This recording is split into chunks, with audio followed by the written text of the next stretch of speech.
Isang mapagpalang araw po sa inyong lahat. Celebrity Chika Time po muna tayo at may inihanda po akong chika para sa inyo. Dapat magchikahan na po tayo.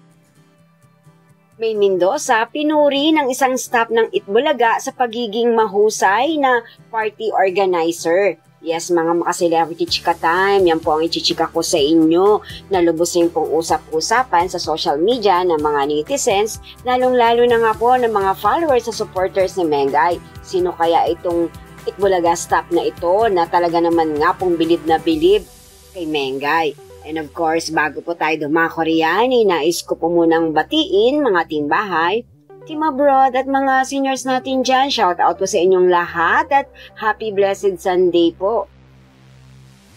Kamakailan nga po ay nagdiwang si Raisa May Dizon ng kanyang ika-19th birthday party. And of course, binigyan po siya ng surprise party ng kanyang Itbulaga family. At take note, si Maine po ang naging organizer ng party nito. Kung kaya naman nga po sa social media account ng aling maliit na si Raisa May Dizon ay very thankful ito sa kanyang ate Maine.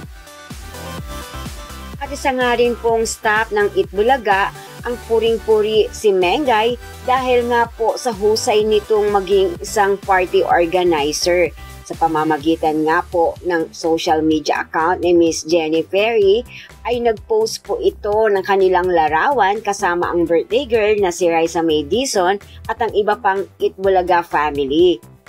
At ang caption po ay, "Last 10th birthday bash, something to look back to pagtanda mo, Raisa May Dizon.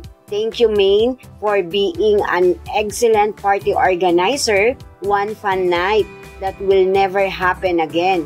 Isang beses lang ang SB19.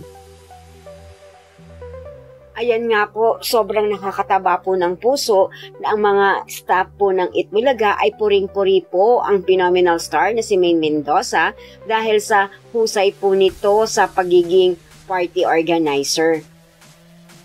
Yan po ang aking Chika Updates for today. Salamat po sa inyong panonood. Huwag po kalimutang mag-subscribe. Pwede po mag-comment sa ibaba. Basta't wag lamang po harsh o nakakasakit sa isa't isa. Salamat po muli. Spread love, not hate.